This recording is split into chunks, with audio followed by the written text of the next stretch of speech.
Hello, everyone, and welcome to the Expat Juris podcast. This is where we break down Thai law into real stories and practical lessons, so you can understand how the law actually affects your life and business here in Thailand. Today we're talking about why planning before you start a company really matters, and how one missing legal document can change everything. Right. And I think the recent dispute of Fleen Beauty case in Thailand is a perfect example. Here's the story. The company was set up with 3 shareholders. Om had 48%, Prim had 48%, and Sasa had 4%.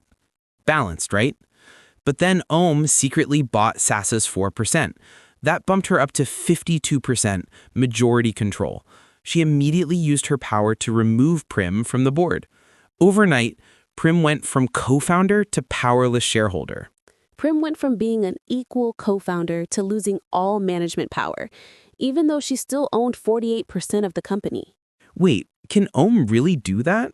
Transfer Sasa's shares secretly and gain majority control? Surprisingly, yes. Under Thai law, a shareholder can transfer their shares freely unless there's an agreement stating otherwise.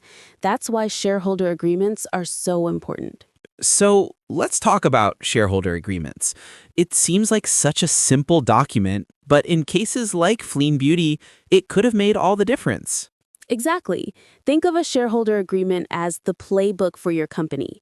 It sets the rules for how the business is run, how shares can be sold, and how decisions are made.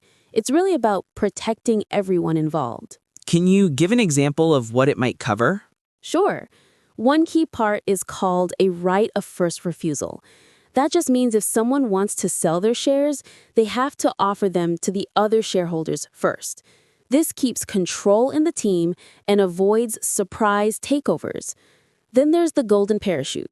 Don't let the fancy name scare you, it's just a safety net. If someone like Prim is removed from management, it guarantees she gets fair compensation or a buyout. Is this just some fancy theory? It's not just theoretical. For instance, when Yahoo sold its core business to Verizon in 2016, former CEO Marissa Mayer received a reported $186 million in compensation. While this was a highly publicized case, it illustrates how golden parachutes can provide significant financial protection to executives during corporate transitions. So what does all this mean for foreigners doing business in Thailand? A lot, actually. Many expats set up companies here and hold minority stakes. Without a shareholder agreement, they're in a position very similar to Prim's, legally owning part of the company, but with little control over key decisions or who can buy shares. This really puts the emphasis on planning before you start a business. You can't just rely on goodwill or trust. You need clear legal agreements in place from day one. Absolutely. A well-drafted shareholder agreement levels the playing field. It ensures that everyone knows the rules, protects minority shareholders, and prevents conflicts that could threaten the company's stability. For foreigners, it's an essential tool to safeguard both your ownership and your role in the company. So before we go, ask yourself this. Do you have a shareholder agreement in place? If you don't, you could be vulnerable.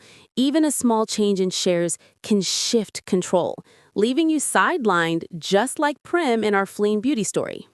Thanks for listening to Expat Juris. Plan smart, protect your business, and we'll see you next time.